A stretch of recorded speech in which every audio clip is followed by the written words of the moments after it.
Que el Señor le bendiga en esta tarde. Padre, te damos gracias porque tú eres bueno. Nos acercamos delante de tu presencia, confiados ante el trono de tu gracia, sabiendo que tú escuchas nuestra oración, sabiendo que tú estás aquí. Espíritu Santo, pedimos que nos bendigas en esta hora con tu presencia, que tu palabra pueda ser bien recibida y pueda ser atesorada en nuestras mentes y corazones. Te pido que unjas mi vida, mis labios, para que tu palabra sea bien recibida, Dios, que podamos ponerla en práctica y que tu nombre sea glorificado a través de nuestras vidas. En el bendito nombre de Cristo Jesús, amén y amén. Puede ocupar su lugar, hermano. Este es un teléfono celular, un iPhone, y yo lo considero algo especial o algo valioso para mí por lo que este teléfono significa. Tal vez es cierto que es algo material, pero este teléfono me facilita y me ayuda en muchas cosas. Mi mamá se levanta temprano porque tiene que hacer pagos en el banco, tiene que pagar una tarjeta, tiene que hacer un depósito, y se levanta y puede tardar hasta 2 o 3 horas en el banco, y yo desde la comodidad de la casa solamente tengo que mover mi dedo pulgar y hacer los pagos correspondientes, y todo sin moverme desde el mismo lugar en el que estoy. Si tengo algún evento importante que necesito recordar y quiero que no se me olvide, agarro mi celular y lo apunto rápido para que me recuerde. Si quiero recordar algún momento o suceso especial, le tomo una fotografía y lo capturo. Y es algo que yo puedo considerar como algo valioso, como algo que me gusta, como algo que me llama la atención. Pero ¿qué pasa cuando algo valioso que tenemos en las manos se nos cae? Creo que todos en algún momento de nuestra vida hemos tenido algo valioso en nuestras manos. Dios ha puesto algo valioso en cada uno de ustedes. Un ministerio, dones espirituales. Y tal vez si no quisiera irse por el aspecto o por el lado espiritual, en lo más natural Dios ha puesto en sus manos el cuidado de sus hijos, el cuidado de su esposo o el cuidado de su esposa. Dios ha puesto algo especial y algo importante en las manos de cada uno de nosotros. Ministerios de enseñar la palabra, ministerios de evangelismo, ministerios del cuidado de las personas, dones espirituales que tal vez muchos quisiéramos o anheláramos, pero Dios los ha entregado y se los ha regalado a usted. Algo tan especial que Dios ha puesto en las manos de usted. Y la pregunta es, ¿cómo estamos cuidando eso que Dios ha puesto en nuestras manos? Yo quiero preguntarle, ¿cuántos de aquí sienten que Dios ha puesto algo importante en sus manos? Todos sin duda hemos recibido algo especial, pero ¿qué cuidado le estamos dando a eso que Dios nos ha permitido cuidar y ser responsables de ello? Quiero que me acompañe en su Biblia a la segunda carta de Samuel, el segundo libro de Samuel, perdón. El segundo libro de Samuel, el capítulo 4, versículo 4. Segundo libro de Samuel, capítulo 4, versículo 4. Dice la palabra de Dios: y Jonatán, hijo de Saúl, tenía un hijo lisiado de los pies. Tenía 5 años de edad cuando llegó de Jezreel la noticia de la muerte de Saúl y de Jonatán, y su nodriza le tomó y huyó. Y mientras iba huyendo apresuradamente, se le cayó el niño y quedó cojo. Su nombre era Mefiboset. Creo que en algún momento de nuestras vidas hemos leído la historia de Mefiboset. Tal vez hemos escuchado enseñanzas o predicaciones cuando este personaje está a la mesa del rey, cuando el rey David le permite sentarse a la mesa, disfrutar de la mesa y de los beneficios de todo un palacio y de toda una dinastía o de toda una clase real. Vemos cómo el momento de la gracia hace entrada en la vida de Mefiboset a pesar de que él no lo merecía. Y es algo importante, pero llegamos hasta el punto donde se encuentra la enseñanza de la gracia sobre Mefiboset. Pero me gustaría que en esta tarde usted y yo nos enfocáramos en el cuidado y responsabilidad que tenía la nodriza por lo que había sido puesto en sus manos. La nodriza de Mefiboset había sido responsable de lo que ahora tenía en sus manos. Había algo que ella tenía que cuidar, y Para que entendamos el fin de esto, las nodrizas eran aquellas mujeres del hebreo meneket, que eran las mujeres que se encargaban de amamantar al recién nacido. Es decir, una familia tenía un pequeño y se lo entregaban a la nodriza para que la nodriza se hiciera cargo y amamantara al pequeño durante el tiempo o el periodo que este niño tenía que ser amamantado. Y estas nodrizas eran mujeres apreciadas por la familia. Estaban al servicio de los amos y de esta familia, pero con relación directa y cuidado directo y específico para los pequeños. Una traducción literal de lo que es la nodriza es la que cría. Porque las nodrizas, hermano, por lo general, después de que cumplían con su función o con el papel más importante que era amamantar al pequeño, las nodrizas se quedaban todavía con la familia. Es decir, crecían y se convertían en parte de la familia. La familia las adoptaba como las nanas de los pequeños. Eran las personas que criaban a los niños. No solamente los amamantaban, sino que cuando el proceso terminaba, ellas seguían al pendiente de ellos, cuidándolos, enseñándoles, instruyendo. Era una mujer que gozaba de todos los privilegios de la familia. Podía recibir la seguridad y el respaldo de la familia, aunque no pertenecía a la familia. Pero por el cuidado y responsabilidad que tenía a cargo, podía disfrutar de ello. Y es que estamos hablando de la responsabilidad que trataba la descendencia del hogar. ¿Cuántos de aquí son papás? Yo le pregunto, ¿usted le entregaría sus hijos a cualquier persona para que se los cuidara? Con toda confianza y seguridad, sí, lléveselos, cuídelos. Me imagino que no. De hecho, es el argumento ideal de los papás cuando estamos chiquitos y nos portamos mal, que estamos y empezamos a renegar y le voy a decir al Señor, mira, ahí viene el Señor, te va a llevar el Señor, porque sabemos que hay miedo dentro de nosotros, y eso lo entendemos porque ustedes no nos dejarían al cuidado de cualquier persona. Eran estas mujeres las que se encargaban del cuidado de la descendencia del hogar. Los pequeños, después de ser amamantados, tenían que ser criados y enseñados, y era la responsabilidad de estas mujeres. Y mire, hermano, la Biblia no menciona esto, pero a mí me gusta imaginarlo. Y me pongo a pensar cuántas mujeres en ese tiempo no habrían querido ser la nodriza del pequeño Mefiboset. Cuántas mujeres en aquel movimiento, en aquel tiempo, en aquel momento, no habrían deseado dentro de sí, yo quiero ser la nodriza de Mefiboset. Poniéndose tal vez de acuerdo o en contra unas de otras, decir, no, yo soy mejor, yo tengo más experiencia, yo sé cargarlos.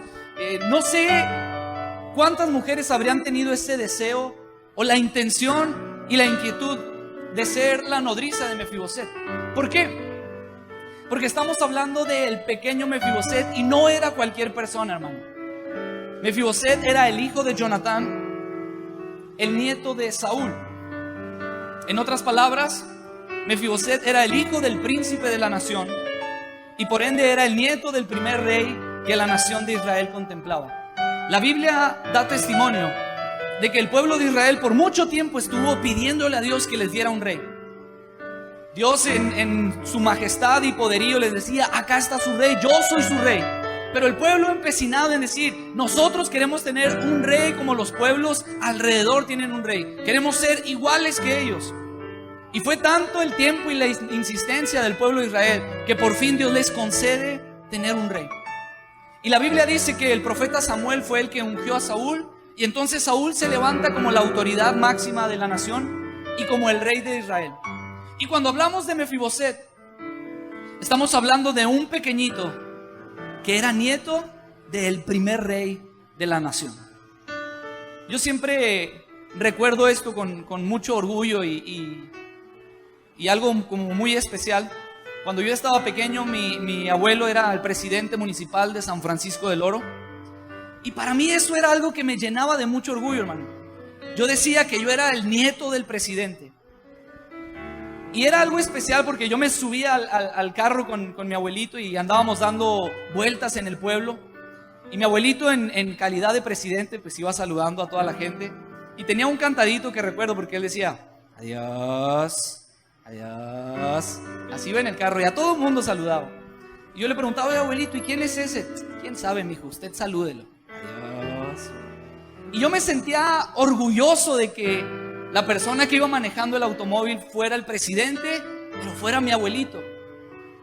Era la persona que podía estar en la oficina del presidente municipal, sentarme en la silla y estar en el escritorio del funcionario principal de aquel municipio, de aquel pueblo. Nadie me podía decir a mí nada porque el presidente me había dado la autoridad de sentarme en su silla.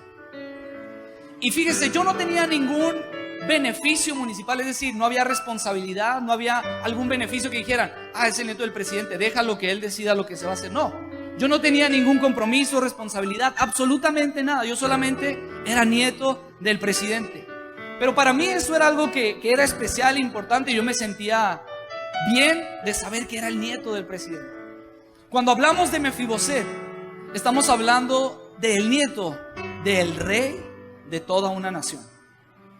La persona que había sido puesta por Dios como autoridad y que todas las personas empezaban a reconocer y a entender como máxima autoridad dentro de esa nación.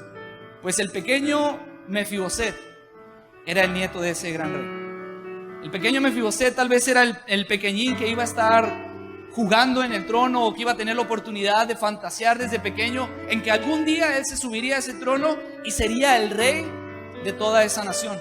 Ese era el pequeño Mefiboset, una persona con sangre real, con una dinastía real. Y yo me imagino cuántas mujeres no habrían querido ser la nodriza de Mefiboset. ¿Cuántas mujeres no habrían estado expectantes de decir, ¿quién va a ser? ¿Va a ser tú? ¿Voy a ser? ¿Quién va a ser la nodriza del pequeño Mefiboset? La Biblia no dice cuántas mujeres, o si habría muchas mujeres. La Biblia tampoco habla de una elección. No dice cuál fue el proceso o el método que utilizaron para decir, ella es la indicada para que cuide a Mefiboset. No lo dice la Biblia. Pero la Biblia dice que llegó una mujer y que hubo una mujer. Y encontramos que hay una nodriza que tiene a cargo el cuidado del pequeño Mefiboset, el cuidado del futuro y del próximo rey de toda la nación de Israel. Estaba ahora sobre sus manos. Y la pregunta es, ¿qué fue lo que sucedió entonces? Y partiendo en un contexto de la historia para ubicarnos, Dios había levantado y había ungido a Saúl como rey de la nación. Pero la Biblia dice que Saúl desobedeció la voz de Dios. Y cuando Saúl desobedece la voz de Dios, su reino es arrancado, su reino es desechado. Y es el mismo profeta Samuel que llega y le dice, mira, Dios dice que tu reino se hubiera extendido, pero si tú hubieras escuchado y obedecido a la voz de Dios.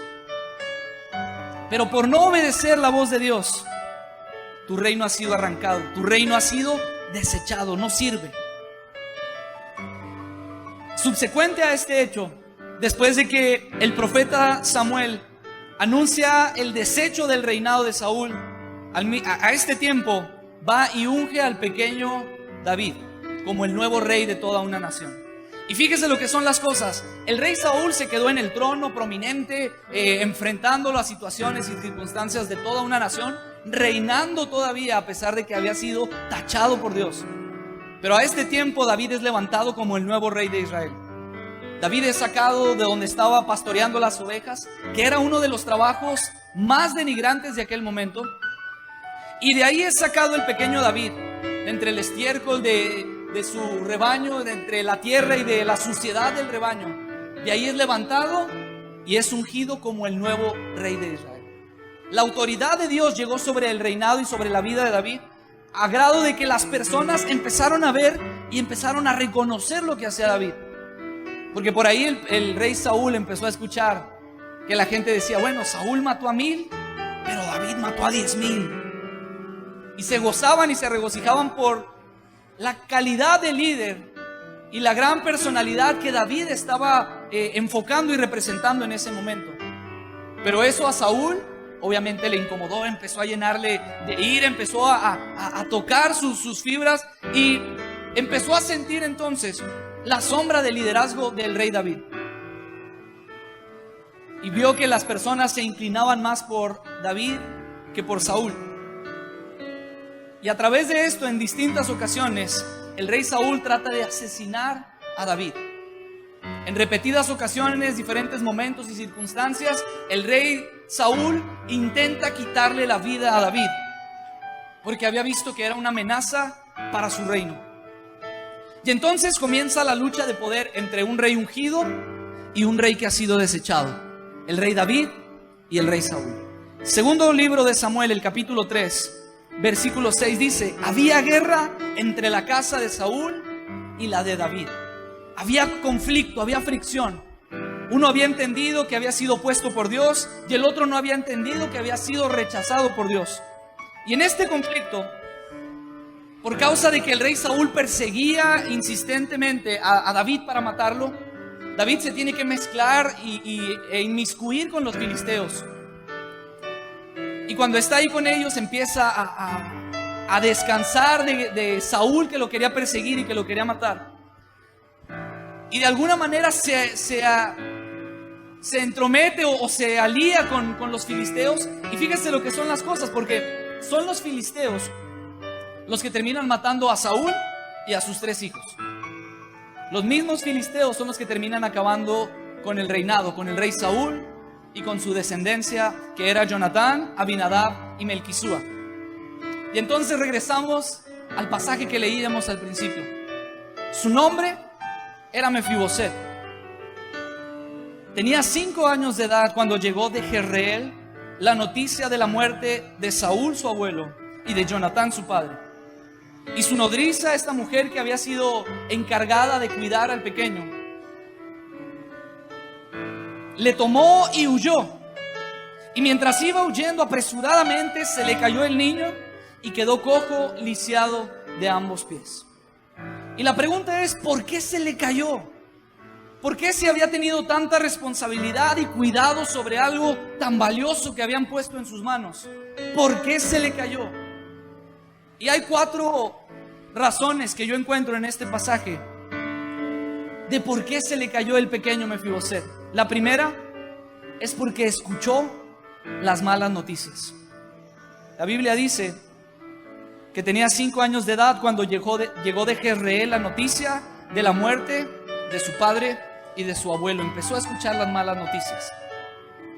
El capítulo 31 del primer libro de Samuel, el último capítulo, narran cómo fue la muerte de Saúl y de sus hijos. La Biblia dice que los filisteos los empezaron a atacar y los empezaron a rodear y empezaron a matarlos. Y como ellos vieron que la guerra y todo estaba bien fuerte, entonces empezaron y salieron huyendo de allí. Salieron huyendo de ese lugar.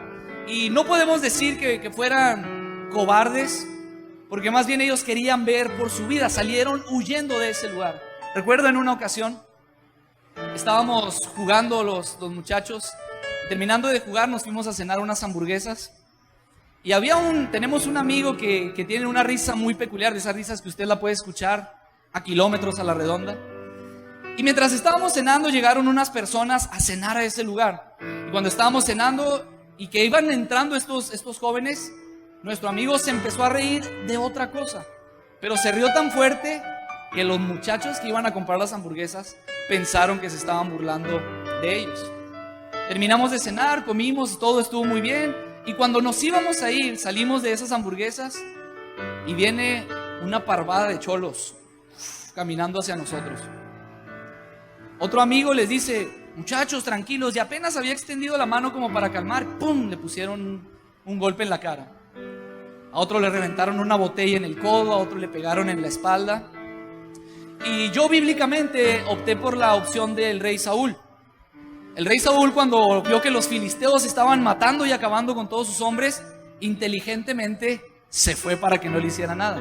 Esa es la técnica de Saúl. Cuando ustedes estén en situaciones, usted puede aplicar bíblicamente la técnica del rey Saúl. Porque la Biblia dice que huyó de eso. Nosotros nos subimos a una troca y nos fuimos.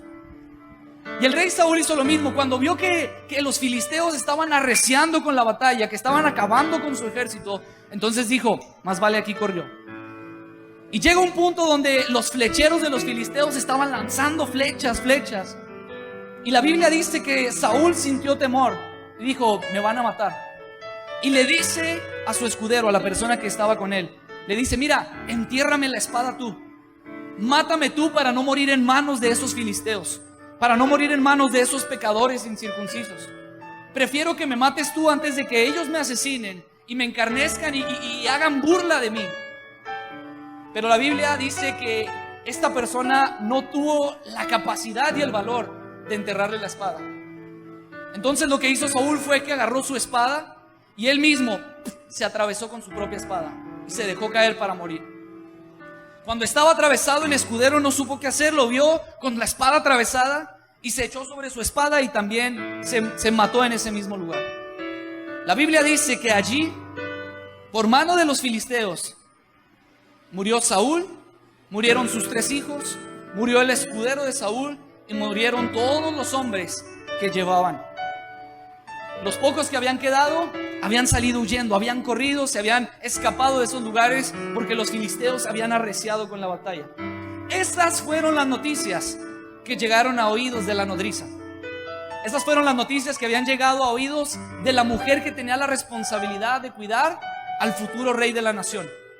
Políticamente, dentro de su legado, él era el que le correspondía ocupar el trono después de la siguiente generación. Y cuando la nodriza escucha estas malas noticias, empieza a afectar su vida. Y lo que quiero decirle con esto, hermano, es que es imposible no escuchar malas noticias. Es imposible no escuchar malas noticias. Todas las noticias que vemos o que escuchamos en la televisión, en la radio, en las redes sociales, si usted se fija, tienen una característica: todas son malas noticias. Cuando usted ve el noticiero, le van a decir malas noticias. Cuando usted prende la radio, le van a dar malas noticias. Es imposible no escuchar malas noticias. La vida diaria está llena de malas noticias. Yo quiero preguntarles, ¿cuántas personas recibieron una mala noticia en esta semana? Levante su mano. Si alguien recibió una mala noticia, una noticia difícil. Por ahí hay algunos hermanos. Las noticias malas son normales, son comunes. Y me gustaría que pudiéramos entender esto en el siguiente sentido. Muchas veces como creyentes, como cristianos, tratamos de espiritualizar todas las cosas. Nos pasa algo y decimos: ay, hermanito, es que el diablo ya me trae. Ay, hermanito, es que el enemigo, viera usted. Escuchaba una vez el testimonio, y creo que lo había platicado, de una hermana que tenía problemas con su salud. Hicieron un viaje a evangelizar y esta hermana no podía comer nada de grasa, nada de grasa. Pero llegaron y habían preparado un puerquito y estaban los chicharrones ahí esperándole. Y llegó y empezó a entrarle a los chicharrones. Y cuando iba de regreso, obviamente la hermana ya se andaba muriendo. Y todavía dice: es que el diablo, hermano, el diablo, ¿no? ¿Cuál es el diablo? Si sabe que no puede comer, no coma. ¿Sí me explico? Toda reacción conlleva una reacción. Muchas cosas de las que vivimos en nuestra vida no son espirituales, no tienen un trasfondo oculto, son simplemente reacciones que suceden por nuestra vida. Y dentro de esas reacciones que suceden en nuestra vida, nos vamos a topar usted y yo con muchas malas noticias. Va a haber malas noticias que se interpongan. Y las malas noticias, hermano, causan demasiados estragos. Muchos planes de Dios han quedado inconclusos por malas noticias, porque hemos hecho caso a las malas noticias, porque nos hemos aferrado a escuchar, a vivir y a depender de las malas noticias. Pero yo quiero decirle esto: aquí están las buenas noticias. Tenemos la palabra profética más segura. Para cada mala noticia hay una buena noticia, hermano. La enfermedad que no tiene solución es una mala noticia que constantemente y comúnmente escuchamos. Tu enfermedad no tiene respuesta, tu enfermedad no tiene solución. La Biblia dice una buena noticia, dice: porque para Dios no hay nada imposible. La mala noticia te dice que tu familia no tiene esperanza.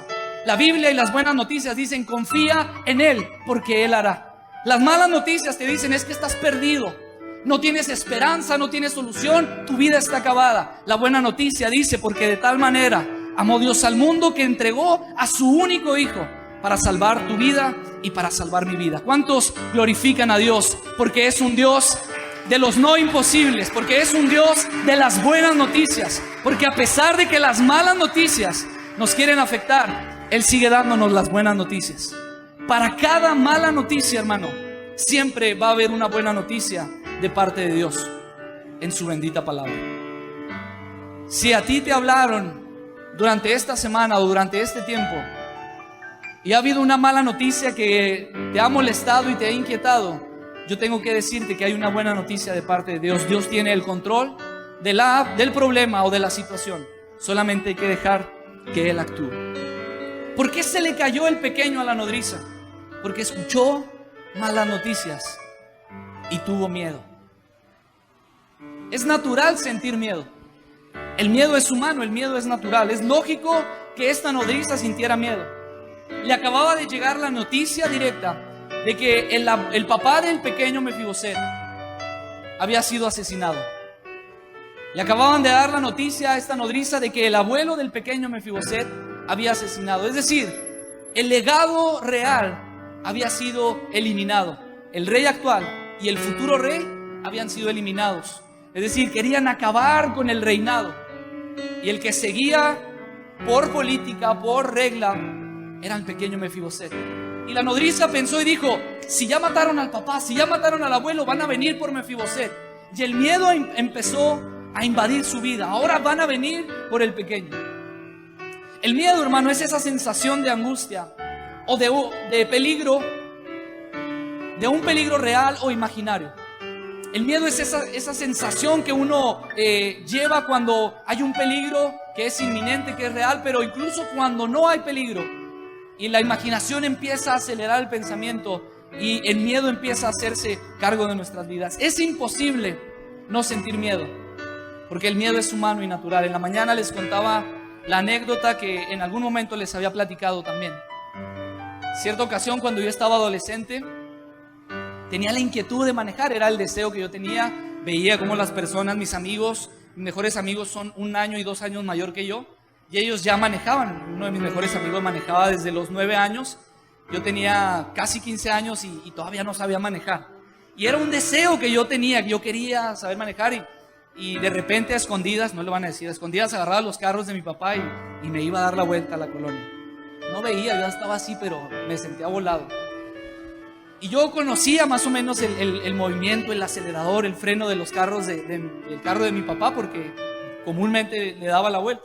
En una ocasión le pedí una troca a un amigo y esta troquita no andaba muy bien, no le funcionaban bien los frenos y era de esas troquitas que conocemos como mañosas.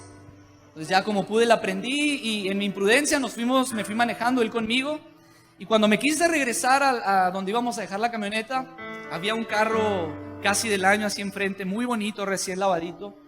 Entonces yo voy directo al carro y piso el freno y el freno se va hasta el fondo y nada, y la troca derecho, y empecé yo a pisar el freno y nada, y cuando quise traté de darle vuelta al volante más duro y ¡pum! Le pegué al carro, le raspé toda la puerta y toda la parte de atrás. Y ahí sí no sé de dónde saqué los dotes de manejador, porque metí segunda, salió patinando y nos fuimos. Me escapé de esa situación, huimos de esa situación. Y yo les platicaba que dentro de mí estaba esa sensación y el Espíritu Santo empezó a redarguir y está mal lo que hiciste. Fuimos y dejamos la troca y todavía tuvimos el descaro de pasar caminando por donde estaba el carro. El señor estaba renegando, enojado, la aseguranza ahí, porque pues obviamente no le respondió. Y nosotros nos fuimos de largo. No duré una semana porque era tan fuerte lo que yo sentía, y recuerdo que fui con mi papá a la oficina y le platiqué: papá, pasó esto. Y mi papá, después de un buen regaño y una buena orientación, me dijo: tienes que ir a hablar con el Señor. Me dice: yo te acompaño. Y dije: bueno, ya va mi papá, es como autoridad, él va a representarme a mí. Llegamos, hermano, a la casa, tocó la puerta y mi papá enseguida de mí, y abre la puerta un señor grande con sombrero, bigotón. ¿Qué se les ofrece? Y yo así. Yo dije: no, mi papá va a decir y le va a explicar. Y mi papá le dice al señor: señor, mi hijo tiene algo que decirle. Y yo así. Empecé a sentir miedo, la responsabilidad de un hecho que había obrado mal, que yo había visto la reacción y el coraje del Señor cuando había pasado caminando. Y dije: ahora que le diga, a ver si no me golpea, a ver si no quiere golpear hasta a mi papá. Yo empecé a sentir miedo, porque, hermano, el miedo es algo natural. Es imposible no sentir miedo. Un escritor dice: el miedo es uno de los más grandes, aterradores, gigantes del alma. Y creo que en algún momento de nuestras vidas cada uno de nosotros hemos experimentado esa sensación de miedo. Hemos tenido miedo, pero una vez más le tengo una buena noticia. Primera de Timoteo, el capítulo 1, versículo 7 dice: porque no nos ha dado Dios espíritu de cobardía, sino de poder, de amor y de dominio propio. El miedo es natural, pero cuando usted y yo entregamos y disponemos nuestras vidas a Cristo, entendemos que el miedo no forma parte de nuestras vidas, porque es Él el que va enfrente de nosotros, porque es Él el que va peleando las batallas, porque es Él el que va delante de nosotros, y si hay algún problema, alguna situación, alguna circunstancia adversa, Él es el que está al frente para ayudarnos. El miedo, hermano, es contrario a la naturaleza de Dios, pero usted y yo fuimos hechos hijos de Dios. Esa naturaleza ha sido regresada a nuestras vidas, y yo tengo que decirle esto: si usted escuchó y recibió malas noticias en esta semana, no tenga miedo, porque Dios tiene el control de todas las cosas. Si usted escuchó malas noticias que lo han movido, no tenga miedo, porque Dios tiene el control de todas las cosas. ¿Por qué se le cayó el pequeño Mefiboset a la nodriza? Porque se apresuró. Dice la Escritura, huyendo apresuradamente. Las malas noticias hicieron los estragos. El miedo invadió su vida. Y por último se apresuró y actuó en base a las circunstancias y a lo que había visto y a lo que había oído. Y por andar a prisa, eso tan preciado que tenía en sus manos se le cayó. Por no esperar el tiempo correcto, eso que tenía en sus manos se le cayó. Por adelantarse a la situación, eso que tenía en sus manos se le cayó. Muchas veces tratamos de ayudar a Dios adelantándonos a lo que Él quiere y terminamos perjudicándolo todo. Hay personas que han venido y han estado orando, insistiendo a Dios que les responda, que les responda, que les diga que sí. Y Dios les dice, espera, no ha llegado el momento todavía. Hay personas que llegaron en este momento con esa inquietud y con esa petición delante de Dios, pero Dios te dice, espérate, no es el tiempo todavía. Porque cuando nos apresuramos, cuando hacemos las cosas a prisa, cuando no pensamos, cuando no disponemos y entendemos y discernimos los tiempos conforme el Espíritu quiere que los discernamos, nos adelantamos a los hechos y terminamos en grandes tragedias, en grandes errores por no haber esperado el tiempo de Dios. Se le cayó de las manos. Se le cayó de las manos aquello tan valioso que había sido entregado. Y el resultado fue catastrófico. Por haber escuchado las malas noticias, por haber dejado que el miedo influenciara y afectara directamente su vida, y por salir apresuradamente, el pequeño Mefiboset se le cayó de las manos y terminó cojo, terminó lisiado. El futuro rey de una nación, que por legado le correspondía ocupar el trono en algunos años, había quedado imposibilitado de acercarse a ese trono, porque las personas que tenían dificultades o problemas físicos no eran aptas o capaces para poder entrar al reinado. Ni siquiera les permitían entrar al lugar de reinado donde se centraba el reino. Las personas que tenían alguna deficiencia o algún defecto físico les rehusaban o no los dejaban ni siquiera accesar al reino. Y esto que había sido tan preciado y tan valioso para la nodriza, por estos errores se le había caído de las manos y había tachado su posibilidad de poder entrar en el reino. ¿Qué es lo que Dios ha puesto en tus manos, hermano? ¿Qué es aquello tan preciado que Dios te ha consignado a ti? ¿Cuál es ese ministerio que Dios ha puesto en tu vida que has tratado de apresurar o viceversa, que has estado postergando, que has estado rehusando y que has estado huyendo? ¿Cuál es ese ministerio que te enfocas más en escuchar las malas noticias que las buenas noticias de la palabra de Dios? ¿Cuál es ese don que Dios ha puesto en tu vida y que no has querido usarlo cuando muchos desearían tener esos dones? ¿Qué cuidado especial estás teniendo con tus hijos? ¿Qué cuidado especial estás teniendo con tu esposa o con tu esposo que no es creyente? Dios los ha entregado en tus manos. Y si tú cometes el error de hacer caso a las malas noticias, si tú cometes el error de que el miedo afecte y sature tu vida, si tú cometes el error de no esperar y no discernir los tiempos de Dios, el resultado va a ser el mismo. Eso que Dios ha puesto en tus manos va a caer. Y después de una caída es difícil recuperarse. Quiero invitarlos a que se pongan de pie en esta tarde. Y me gustaría que el grupo de alabanza viniera a este lugar.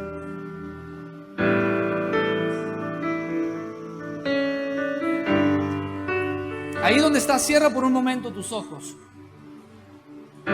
Yo preguntaba al principio, ¿cuántos creen que Dios ha puesto algo especial en sus vidas? Y la mayoría dijo, amén. Si Dios ha puesto algo especial en tu vida, yo voy a invitarte, cierra tus ojos por un instante y levanta tus manos. En señal de adoración, en señal de rendición delante del Padre. Y mira, yo no sé cuál es la actitud que tú has tenido con esto tan preciado y tan valioso que Dios ha puesto en tus manos. Yo no sé cómo las malas noticias han afectado tanto tu vida. Yo no sé cómo el miedo te ha paralizado por más de una vez. Yo no sé cómo las circunstancias o los problemas, dificultades y necesidades te han apresurado a que avances el paso cuando Dios te dice, espera, confía en mí. Pero lo que sí sé es que Dios ha puesto algo especial y único en tus manos. Tu ministerio, esos dones o tu familia es algo que Dios ha puesto para tu cuidado. No permitas, hermano, que el enemigo te robe la bendición de cuidar eso que ha sido entregado en tus manos. No permitas que el enemigo te robe la bendición y arranque eso que ha puesto Dios en tus manos para que tú lo cuides. Tienes responsabilidad sobre ello. Hay tantas personas que quisieran lo que tú tienes, pero Dios tuvo a bien escogerte a ti. A Dios le plació que fueras tú y Él lo ha puesto en tus manos. Yo tengo que decirte en esta tarde, no descuides lo que Dios ha puesto en tus manos. No descuides lo que Dios ha puesto en tus manos. Tienes que aprender a ver por ello, a cuidarlo, a valorarlo. Porque si Dios te tuvo como capaz, tienes que entender el llamado y la responsabilidad de lo que eso significa. Y me gustaría que en una señal y en una declaración de fe viniéramos a este lugar. Si puedes dejar tu lugar un momento y venir a este altar, quiero invitarte a que vengas a este altar como iglesia y que juntos en esta tarde levantemos nuestras manos delante del Rey y le digamos, Dios, perdóname si he dejado que las malas noticias afecten mi vida. Perdóname si he dejado que el miedo no me deje avanzar en los propósitos y sueños que has tenido para mí. Quiero invitarte, vamos, deja tu lugar un momento. Deja tu lugar por un momento. El Espíritu de Dios está en este lugar. Y Dios tiene algo especial para tu vida. Él es la solución al problema, hermano. Él es la solución a la necesidad. La gracia de Dios está sobre tu vida. La gracia de Dios está sobre tu vida. No sé cuál fue la mala noticia que recibiste. No permitas que lo que Dios ha puesto en tus manos se caiga por esa mala noticia. No sé cuál es el miedo que ha estado inquietando y que no te ha dejado avanzar. Yo no lo sé. Pero no permitas que el enemigo te robe la bendición y te quite de tus manos lo precioso y preciado que Dios ha puesto en ti. No te apresures a hacer las cosas fuera de tiempo. La Biblia dice que el Espíritu Santo es el que nos guía. Nos guía a toda verdad y a toda justicia. Es necesario que el Espíritu Santo nos ayude a discernir los tiempos, a entender los tiempos. Pero tengo que decirte también esto, hermano. Tal vez el miedo, tal vez las malas noticias, tal vez el no esperar te llevaron a tomar malas decisiones y pensaste que lo que se cayó de tus manos es imposible que lo vuelvas a recuperar. Es decir, es imposible que pueda ocupar el trono que le correspondía, que vuelva a ocupar el lugar que le correspondía. La Biblia dice que vino Mefiboset, hijo de Jonatán, hijo de Saúl, a David, y se postró sobre su rostro e hizo reverencia. Y dijo David: Mefiboset. Y él respondió: he aquí tu siervo. Y le dijo David: no tengas temor, yo no maté a tu papá, yo no maté a tu abuelo, yo no quiero acabar contigo, no tengas temor, porque yo a la verdad haré contigo misericordia por amor de tu padre, y te devolveré todo lo que se te quitó, y comerás siempre a mi mesa. Y la Biblia dice: y moraba Mefiboset en Jerusalén, porque comía siempre a la mesa del rey, aunque estaba lisiado de ambos pies. Si el enemigo hizo que lo preciado que tenías se cayera de tus manos, déjame decirte que la gracia de Dios está desbordándose en este lugar para que se recupere eso que se había perdido. Si tu esposo antes venía a la iglesia y ha dejado de venir, y las malas noticias no dejan de molestar tu oído, de decir: está perdido, ya no va a regresar, la buena noticia es que para Dios sigue siendo esto posible, que Él es el único que puede cambiar, que Él es el único que puede regresar, porque la gracia de Dios es abundante, porque Dios es poderoso, porque Dios es eterno, porque Dios es grande, hermano. ¿Qué es eso que Dios ha